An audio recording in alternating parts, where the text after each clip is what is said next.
Nós vamos estudar os quadriláteros, que são polígonos de 4 lados que estão presentes em muitas aplicações. Iremos destacar duas. A forma quadrangular pode ser vista em insertos de metais duros, que são ferramentas de corte utilizadas em processos de fabricação por usinagem. Essas ferramentas apresentam altíssima dureza e resistência ao desgaste.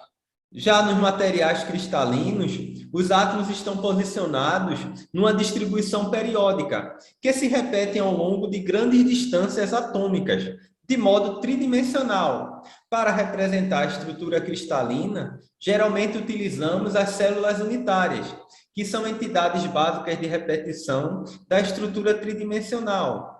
Em geral, essas células unitárias, elas possuem o formato de um prisma, que nesse caso, temos uma célula unitária CFC, cúbica de face centrada. Materiais como alumínio, cobre, ouro e prata possuem esse tipo de célula unitária. Iremos ver como calcular o parâmetro de rede, que é a aresta do cubo, em função do raio atômico, a partir da fórmula da diagonal de um quadrado. Na aula de hoje, nós vamos estudar os conceitos básicos, classificação e área dos quadriláteros. Olá, pessoal! Estamos de volta ao nosso curso. Vamos ver hoje os quadriláteros. Temos aqui diversas ferramentas de corte, inserto de metal duro. Esses materiais eles apresentam elevada dureza e resistência ao desgaste. Eles são materiais compósitos, geralmente constituídos de pelo menos um composto duro, geralmente carbeto de tungstênio ou carbeto de titânio, em uma matriz dúctil, que funciona como ligante, por exemplo, utilizando o cobalto. Então, observe que temos vários quadriláteros aqui. Se você observar nessa figura, normalmente, esses insertos são utilizados em altas velocidades de corte e em diferentes materiais, melhorando consideravelmente a produtividade quando são comparados com outras ferramentas tradicionais. Podem ser utilizados em corte de materiais tanto ferrosos como não ferrosos. Nessa tabela aqui, nós podemos ver o formato. Temos aqui uma ferramenta triangular, que nós vimos na aula passada, estudamos sobre os triângulos. Quadrado, pode ser também ferramentas romboidais, que a gente já vai falar nisso, a 80 graus, a 55 e a 35 graus. Também essas ferramentas normalmente são utilizadas símbolos para representá-las, como estão vendo aqui nessa tabela. Para uma ferramenta triangular, o símbolo seria a letra T. Os quadriláteros podem ser classificados geralmente em 3 tipos. O primeiro, mais comum, que a gente encontra por aí, que são os paralelogramos, que possuem 2 pares de lados paralelos. Observe aqui que AB é paralelo a CD e AD é paralelo ao lado BC, ok? O paralelogramo possui lados opostos iguais. Em seguida, os trapézios, que a gente já vai ver os tipos de trapézio, que possuem um par apenas de lados paralelos. Aqui, esses 2 lados são paralelos. O lado menor é chamado de base menor e o lado maior de base maior. E os trapezoides, que não possuem lados paralelos. Os paralelogramas a gente vai classificar basicamente em 3, que seria o retângulo, ok? Observe que o retângulo ele possui os 4 ângulos de 90 graus e os lados opostos iguais. Já o quadrado também possui 4 ângulos de 90 graus, porém os 4 lados são iguais, ok? Diferentemente do retângulo. Mas observe que todo quadrado também é um retângulo, mas nem todo retângulo seria um quadrado. Temos aí o losango, conhecido como rombo. O losango possui 4 lados iguais, mas os ângulos não necessariamente são iguais, ok? O que a gente conclui é que os ângulos opostos, eles são iguais, ok? Mas os ângulos aqui, esses 2 ângulos adjacentes, a soma deles é 180. Mas não necessariamente eles são iguais. Observe que todo quadrado é um losango em potencial, mas nem todo losango é um quadrado. E, por fim, nós vamos batizar aqui um nome que talvez seja novo para alguns, mas no início da aula nós mostramos que existem pastilhas romboidais. ok? Essas pastilhas, a gente viu que tem 3 tipos lá naquela tabela. Observe aqui que um romboide seria o paralelogramo, que nós comumente chamamos de paralelogramos. Então, hoje a gente vai querer chamar ele pelo nome, porque muitas vezes a gente chama o retângulo de retângulo, mas o retângulo é um paralelogramo, assim como o quadrado e o losango, ok? Então, quando a gente encontra uma figura desse tipo, uma pastilha, a gente muitas vezes chama de paralelogramo, mas especificamente você pode chamar de romboide. Já os trapézios, a gente vai ter 3 tipos diferentes, que é o trapézio isósceles, que possui aqui os lados não paralelos iguais, consequentemente, os ângulos aqui também serão iguais, uma vez que estão opostos a esses lados. Temos o trapézio escaleno, que possui todos os lados diferentes. E, por fim, o trapézio retângulo, que tem 2 ângulos de 90 graus aqui. Observe que em qualquer quadrilátero que nós estamos mostrando, a soma dos ângulos internos vai dar 360 graus. Note que o trapezoide aqui, que não possui nenhum par de lado paralelo, se a gente traçar aqui uma das diagonais, vão se formar 2 triângulos, ok? Como a soma dos ângulos internos de um triângulo é 180, observe que se a gente somasse esses ângulos aqui, iria dar 360 graus. Então, em resumo, está aqui os quadriláteros, os paralelogramos e os trapézios, que são os mais utilizados. A gente vai querer falar um pouquinho de suas propriedades. Vamos falar um pouco de suas propriedades. A primeira diz aí, todo retângulo e todo quadrado possuem diagonais congruentes. Então, se você traçar diagonais do retângulo, as 2 diagonais possuem o mesmo comprimento, o mesmo tamanho. Do quadrado, ok? Também. Mas se você traça do losango, observe que as diagonais vão ser diferentes. Por isso que na área de losango, a gente vai ver que na sua área nós multiplicamos uma diagonal maior e uma diagonal menor. O losango só vai ter 2 diagonais iguais quando ele for um quadrado, ok? Também, uma outra propriedade bem legal é que todo quadrado ele é um retângulo e também é um losango. Observe que nem todo retângulo é um quadrado, mas todo quadrado é um retângulo, onde a base e a altura são iguais. Também é interessante lembrar que todo losango possui as suas diagonais formando um ângulo de 90 graus, ou seja, possuem diagonais perpendiculares entre si. E, por fim, para concluir essas propriedades iniciais, todo trapézio isósceles possui ângulos da base iguais, como falamos anteriormente, e as suas diagonais também são iguais. Se traçarmos as 2 diagonais aqui do trapézio isósceles, elas serão iguais. Vamos mostrar 2 tipos de quadriláteros bem interessantes, quando eles são inscritos numa circunferência e quando eles são circunscritos em uma circunferência. Aqui no primeiro exemplo, nós temos aqui um quadrilátero que está inscrito na circunferência, ok? É interessante essa propriedade que nos ajuda muitas vezes em alguns exercícios, é que a gente já sabe que a soma dos 4 ângulos do quadrilátero é 360. Mas quando esse quadrilátero está inscrito em uma circunferência, a soma dos ângulos opostos é igual a 180, ok? Então, se você somar aqui alfa mais beta, vai ser igual a 180, assim como gama mais teta também vai ser 180 graus. Então, a gente pode dizer que a soma dos ângulos opostos é igual à soma dos outros 2 ângulos opostos, que vale 180 graus.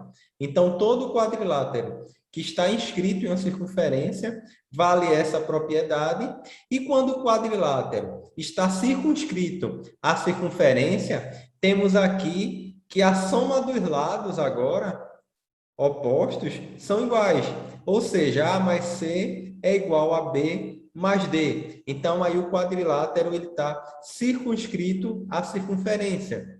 Observe que é bem fácil de provar essa propriedade, se você considerar aqui que nos pontos de tangência aqui da circunferência, essas distâncias aqui são iguais, ok? Então, se você chamar, por exemplo, essa distância aqui de um valor x, essa aqui também vai ser x. Se você chamar aqui de y, aqui também vai ser y. Se você fizer essa soma, a gente demonstra facilmente que essa propriedade é verdadeira.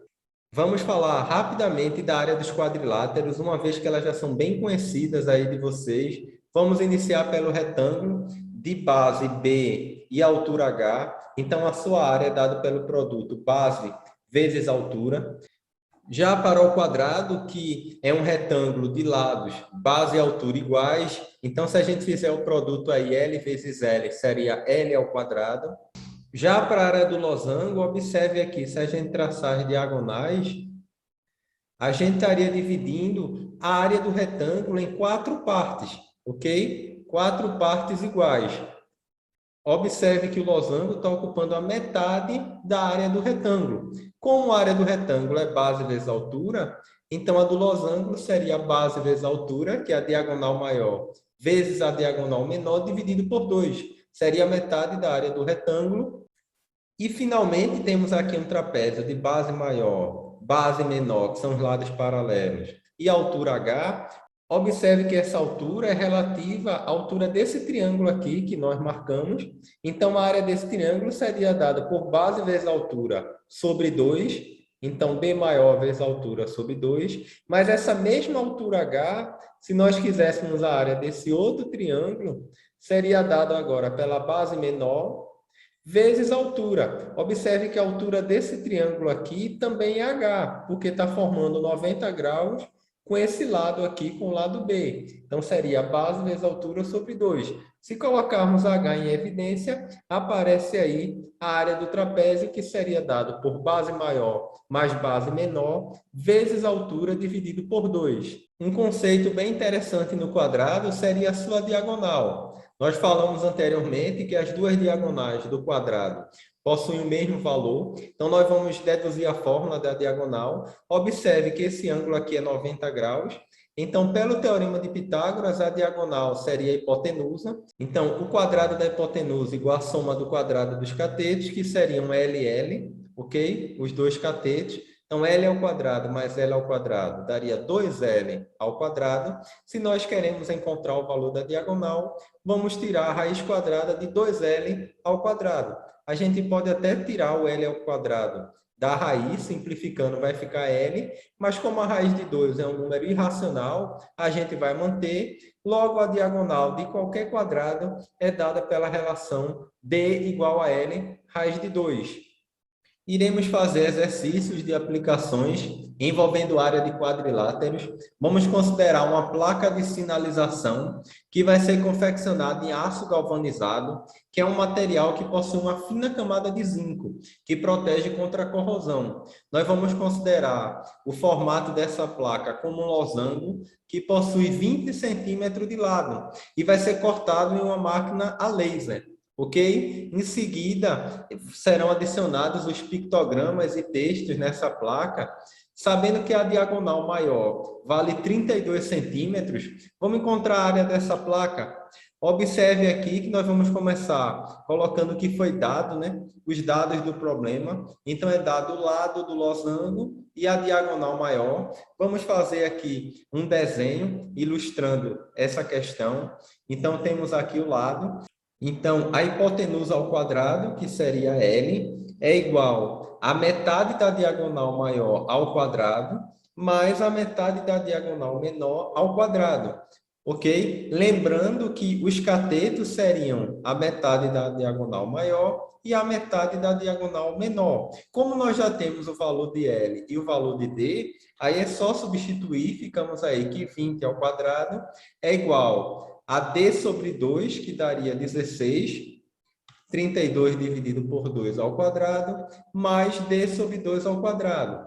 20 vezes 20 seria 400, 32 dividido por 2 daria 16 ao quadrado, 256, mais, observa aqui que temos uma fração ao quadrado. Então, ficaria D ao quadrado, e não esqueça de elevar também o 2 ao quadrado. 2 vezes 2, 4. Passando 256 para o primeiro membro, ele vai negativo. Então, temos aí que 400 menos 256 seria 144. Vamos fazer aqui nessa proporção meio pelos extremos. Então, 144 vezes 4 seria igual a d ao quadrado. Logo, d seria a raiz quadrada de 144 vezes 4. Para não ter que multiplicar e depois tirar a raiz quadrada, nós vamos tirar separadamente aqui a raiz quadrada de 144, que seria 12, e a raiz quadrada de 4, que seria 2. Então, 12 vezes 2 daria 24. 24 centímetros é o valor da diagonal menor. Agora, a gente encontra a área facilmente, fazendo o produto das diagonais e dividindo por 2. Então, teríamos 32 vezes 24 dividido por 2. Se você fizer essa operação, vai encontrar que a área dessa placa em forma de losango seria 384 centímetros quadrados. Ok? Então, uma questão bem simples para a gente treinar aí a área do losango. Nessa segunda questão, vamos fazer uma área composta nessa placa aí de poliuretano, que é um polímero, que pode ser encontrado em diversas durezas, cores e dimensões. Ele é muito aplicado em espumas, pneus, assento de automóveis, ok? Esse material, ele é sustentável e vem substituindo a madeira, por exemplo, porque ele é mais resistente e apresenta uma durabilidade maior. Então, tem sido muito utilizado o poliuretano aí em diversas aplicações. Para fazer essa questão, nós vamos dividir em 3 áreas, ok? Essa figura, na área 1, que seria um retângulo, a área 2, um triângulo, e a área 3, um trapézio. Então, quando a área é composta, você pode dividir em quantas figuras conhecidas você quiser, depois a gente faz a área de cada uma separadamente e soma em seguida. Para a área 1, a gente vai ter um retângulo de base 30 e altura 75. De onde veio esse 75? Se você subtrair aqui 116 menos 41, vai encontrar uma altura de 75, e fazendo esse produto aí, 30 vezes 75, a gente vai encontrar uma área de 2.250 milímetros quadrados. Muitas vezes na mecânica é omitido a unidade milímetros, ok? Porque é um padrão de desenho colocar as unidades já em milímetro. Então, observe aqui que tem, por exemplo, 75. Esse 75 já está implícito que está em milímetro. A nossa área 2 é um triângulo, então a gente vai fazer o produto aí, base vezes altura sobre 2. Nessa altura é a mesma aqui do retângulo, da área 1, que seria 75. E a base do triângulo seria 80. Então, se a gente multiplica aí 80 vezes 75 e divide por 2, vamos encontrar uma área de 3.000 milímetros quadrados. Já a nossa área 3, temos aí um trapézio de base maior 110, que seria o total aí 80 mais 30, base menor 75 e altura 41.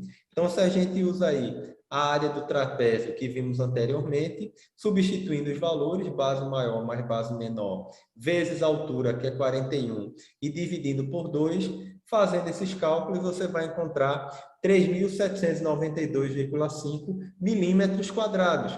Então, a nossa área, a área dessa placa de poliuretano, seria a soma dessas 3 áreas, que vai dar uma área total de 9.042,5 milímetros quadrados. Então, é uma questão bem interessante que a gente pode usar aí, área de retângulo, área de trapézio, área de triângulo que vimos na aula anterior. Vamos considerar aqui um trapézio de bases maior e menor, aqui B maiúsculo e B minúsculo, respectivamente. Vamos considerar aqui os outros lados não paralelos, X e Y, ok? E esse segmento aqui, MN, nós vamos chamar de base média do trapézio. A base média do trapézio é dada pela média aritmética entre as suas bases, então seria base maior mais base menor dividido por 2, e tem uma letrinha aqui conhecida como epsilon, que esse epsilon a gente chama de mediana de Euler. A mediana de Euler é definida como a diferença entre as bases do trapézio dividido por 2. Então, você vai pegar a base maior, diminuir da base menor e dividir por 2.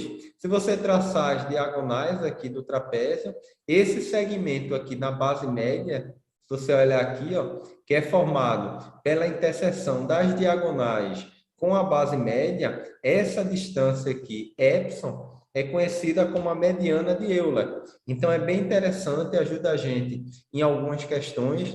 Observe que as diagonais do trapézio, a gente vai chamar de D1 e D2, ok? Então, as duas diagonais desse trapézio, Euler coloca uma relação bem interessante, que o quadrado aqui, se você observar x ao quadrado mais y ao quadrado mais b ao quadrado mais b ao quadrado, que seria o quadrado dos lados, ok? A soma do quadrado dos lados seria igual a diagonal 1 ao quadrado mais a diagonal 2 ao quadrado mais 4 vezes a mediana de Euler ao quadrado.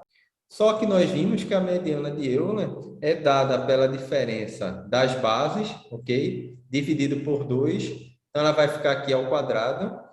A gente pode fazer esse produto notável aqui, 2 ao quadrado, no denominador daria 4.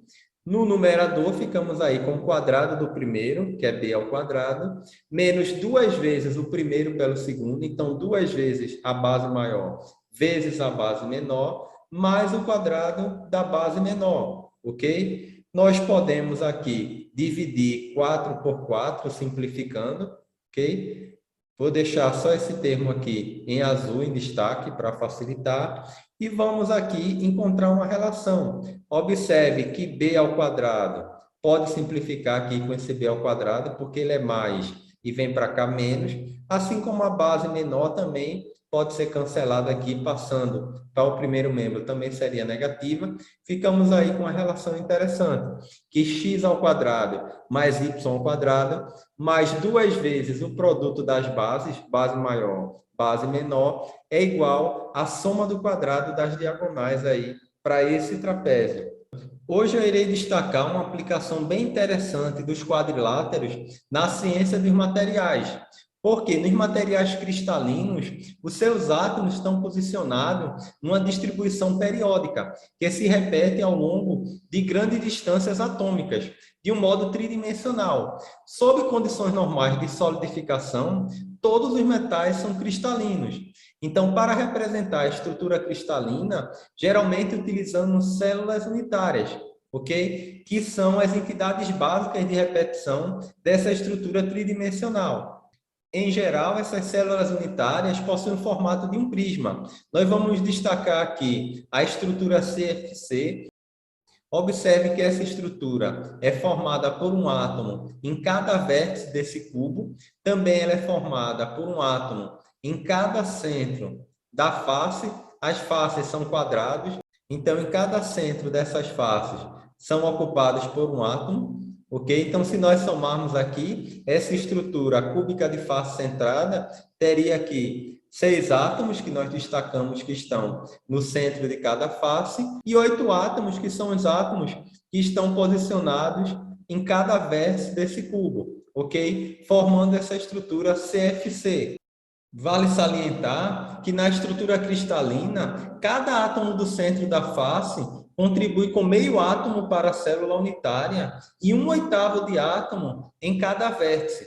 Observe aqui nessa fórmula que nós queremos determinar o número de átomos. Temos aqui 6 átomos relativos às faces, mas cada átomo da face contribui com meio. Note que isso é um empilhamento de várias células unitárias. Então, na lateral, em cima, embaixo, tem várias dessas células. Então, o átomo é dividido, ok, na metade em cada face e apenas 1/8 de átomos em cada vértice, que seria relativo a essa parte aqui.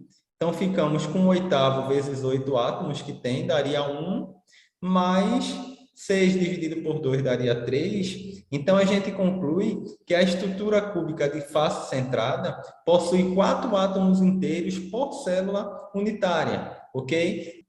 Normalmente, materiais como alumínio, cobre, ouro e prata, como nós estamos destacando aqui, possuem esse tipo de estrutura. O que nós vamos querer determinar aqui? Nós vamos querer determinar o parâmetro de rede em função do raio atômico. Observe aqui que esse modelo é um modelo de esfera rígido, de esfera reduzido, mas esses átomos eles se tangenciam entre si. Então, como temos aqui um átomo, se nós considerarmos esse quadrado aqui esse quadrado que está na face aqui inicial e traçarmos essa diagonal, como esses átomos se tangenciam, então seria cortado aqui metade desse átomo aqui que está no centro. Então, observe aqui que estaria um semicírculo, mas observe que esses átomos aqui que estão no vértice, em cada face a gente vê, observa 1/8 desse átomo. Então, observe aqui que teríamos aqui na diagonal um raio desse átomo relativo a esse raio, outro raio aqui e 2 raios aqui desse átomo central, que daria 4R, que seria a diagonal do quadrado. Esse A, ok? A gente é chamado de parâmetro de rede, que seria a aresta do cubo, e R, o raio atômico. Note que tanto o alumínio como o cobre, o ouro, a prata, a gente pode determinar esse parâmetro de rede, porque ele tem uma estrutura CFC. Mas o raio atômico de cada elemento, de cada metal, vai ser diferente. Ok? A gente vai fazer um exemplo para o alumínio daqui a pouco, mas nós deduzimos a fórmula da diagonal do quadrado, que a aresta seria o parâmetro de rede vezes a raiz de 2, mas a diagonal nós mostramos aqui que é 4 vezes o raio atômico. Se nós queremos determinar o parâmetro de rede, nós vamos dividir aqui 4R por raiz de 2. Então, vamos encontrar aqui o parâmetro de rede. Se nós racionalizarmos, multiplicarmos por raiz de 2, tanto no numerador como no denominador, temos aqui raiz de 2 vezes raiz de 2, daria raiz de 4, que é igual a 2. Então, temos aqui 4R raiz de 2 sobre 2, o valor de A. Ok? De posse dessa fórmula, a gente pode agora determinar o parâmetro de rede. Se nós simplificarmos aqui 4 por 2, fica aí 2R raiz de 2. Vamos fazer um exemplo aqui para alumínio, que possui raio atômico de 0,1431 nanômetro, ou nanômetro, como é muito chamado, porque nanômetro equivale a 10 elevado a menos 9 do metro. Então, se nós substituirmos aí R por 0,1431, mas observe que nós vamos passar para metro aqui. Então, vamos multiplicar por 10 a menos 9 vezes a raiz de 2. Ok? Se nós fizermos esse produto, nós vamos encontrar 4,047 vezes 10 a menos 10 metro. Aqui está escrito já em notação científica. Lembrem que o número tem que estar aqui entre 1 e 10, mas não pode ser 10, vezes 10 elevado aqui a um expoente inteiro. Passando para metro, então é um número muito pequeno. Tanto é que foi criada uma unidade que ainda é muito utilizada, que é o Armstrong, que é a unidade de medida de comprimento, que equivale a 10 elevado a menos 10 metros. Ok? Para não ficar um número tão pequeno, 10 elevado a menos 10, a gente poderia substituir e dizer que o parâmetro de rede é 4,047 Armstrong. Ou, se a gente quiser passar para nanômetro, seria 0,4047 nanômetro. E, por fim, vamos mostrar aqui as microcavidades aqui, pequenos alvéolos, da superfície de fratura para um corpo de prova de uma liga de alumínio A8023 que sofreu um tratamento térmico de recozimento. Ok? Então, essa liga de alumínio sofreu um recozimento isotérmico a 310 graus Celsius e foi feita uma microscopia eletrônica de varredura que permite analisar superfícies irregulares, como fraturas, por exemplo, sem necessitar uma preparação superficial. Esse equipamento é capaz de gerar imagens de aparência tridimensional de alta resolução. Por exemplo, aí, nós observamos os efeitos da recristalização a partir das fraturas dúplas em corpos de prova rompidos por ensaio de tração. Então, essa fratura foi feita aqui num corpo de prova de alumínio, observe aqui a fratura, e foi observada a partir do microscópio eletrônico de varredura. Então, aqui nós observamos as microcavidades, ok? Porque à medida que o material vai recristalizando, os alvéolos vão aumentando e o material vai voltando a ter as propriedades originais, ok?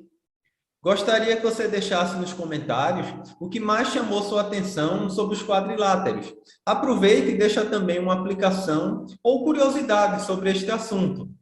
Vou encerrar citando o livro de Isaías 45, 2 e 3, que diz: Eu irei adiante de você, endireitarei os caminhos tortuosos quebrarei os portões de bronze e despedaçarei as trancas de ferro.